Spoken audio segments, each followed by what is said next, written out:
Gawin na naman po natin yung ano po nawawala po yung katagumpayan, nawawala po yung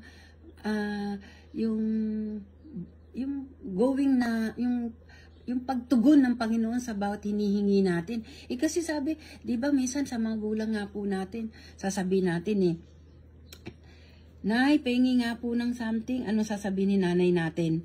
O sige, maglinis ka muna ng bahay, saka ko ibibigay. Di po ba ganun? Diyos, sa Panginoon natin lagi na lang po tayong hingi ng hingi. Lagi na lang po tayong yung hiling ng hiling. Samantalang hindi naman po natin mabigyan ng pagpanahon. Po sa Panginoon natin, nakakaya po na samantalang hindi nga lang mga po natin maibigay yung oras natin sa Panginoon. Kaya minsan po, tinuturuan po tayo ng Biblia, ng mga salita niya, ano po ang dapat nating gawin upang hindi po tayo magkamali sa buhay natin. Sabi nga po dito sa commit everything you do to the Lord, trust Him, and He will help you. I-commit daw po natin I-commit, ipagkatiwala daw po natin sa Panginoon. Kung ano yung nais nating gawin, ang bawat bagay, ang bawat gagawin natin, i-commit daw po natin at magtiwala tayo sa Kanya. At siya na yung bahala sa atin. Siya na yung tutulong sa atin. Wag lang po yung, Lord, tulungan mo nga po ako. Lord, bigay mo nga po ito. Lord, ba't ganun? Hindi mo pinagkaloob yung gusto ko. Hindi nga po natin siya sinangguni. Nung gusto natin gawin yung bagay-bagay na yun. Yung nais natin puntahan. Yung nais nating tahakin sa maghapon na yun. Hindi nga po natin na-commit. Pagkatapos, sisisihin pa po natin minsan ng Diyos. Ba't hindi ako nakapasa? Bakit hindi ako bakit parang sa maghapong ito nang hina ako? Hindi natin na-commit sa Panginoon. Amen? Ang sabi ng salita niya commit everything, lahat ng bagay. Ipagkatiwala natin sa Panginoon. At tayo ay manampalataya na bawat naisin natin na ipagkatiwala natin sa Panginoon, hingin natin yung gabay niya, yung plano natin, sa Kanya natin muna ibigay. He will help us. Amen? Ang ganda ng mga salita ng Panginoon. Amen? Sa simpleng salita niya, ang daming tatakbo sa isip mo, ang daming ituturo sa'yo ng mga salita niya, na parang ang sarap pala na i-commit ko muna sa Lord yung paggising ko sa umaga. Kasi magtatagumpay ako Ibibigay niya yung bawat nais ko sa buhay ko.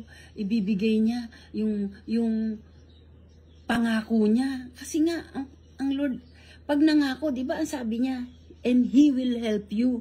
He will help us. Tutulungan tayo ng Diyos kasi po, nagtiwala tayo sa Kanya paggising pa lamang natin sa umaga. Amen? Kaya tayong mga kapatid, wag po nating hayaan na sa maghapon, hindi man lamang po natin nakausap ang Panginoon. Lalong-lalo na po sa paggising natin sa umaga. Siya po ang dapat natin munang takbuhan. Siya po muna yung dapat una nating pasalamatan. Siya po ang dapat muna nating hingan ng gabay sa bawat nais nating gawin. Sabi po, commit everything. Ipagkatiwala natin, ibigay natin sa Panginoon, hingin natin yung gabay niya, at ang sabi po ay, siya na po ang bahala, magtiwala lamang po tayo. Siya pa ang tutulong sa atin, siya ay mag-iingat sa atin, sa bawat sasakyan natin, sa bawat pupuntahan natin, siya din ang magpo-provide, kung halimbawa po na, ito na lang po ang budget ko, Lord, ikinukumit ko po sa iyo ito, tulungan mo ko. So, sobra pa po yun, Misa, di po ba? Kasi, binigay natin kay Lord Lord, bahala ka na. 100 na lang pampera ko Kayo na po ang bahala dito kung mapagkakasya po to sa maghapon. Anong sabi ng Panginoon? And I will help you. Don't worry, anak. I will help you. Bibigay ko ang pangangailangan mo sa maghapong ito kasi ako yung inuna mo. Amen, mga kapatid? Kaya nga mga kapatid, pagmulat ng ating mga mata, ibigay natin sa Diyos ang 5 minuto at pagbibigay kahalagahan ng Panginoon sa buhay natin, itatama niya ang bawat plano natin. Amen? Wag ipagmalaki ang bukas, hindi mo hawak ang bukas. Ang sabi po dyan sa Proverbs 27. Ang sabi po, di po ba, don't brag about tomorrow since you don't know what the day will bring. Amen? Kaya paggising natin, salamat Lord eh. Nagising niyo po ako eh. Salamat Lord, ginising niyo po ako. Kasi magagampanan ko na naman po ang maghapon. Na sa'yo ko po ipinagkakatiwala. Na sa'yo ko po ibinibigay. Kasi po Lord, wala po akong magagawa eh. Kung hindi mo po ako gagabayan. Kaya I commit you Lord, everything in my life. Amen? Lagi pong ganun.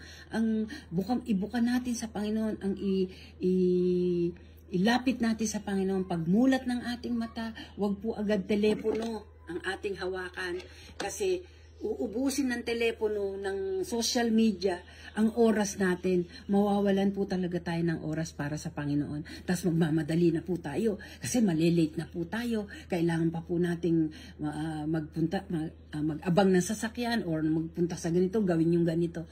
Pero hindi natin siya agad inumpisahang pasalamatan, telepono agad, hindi po tayo magtatagumpay. Amen?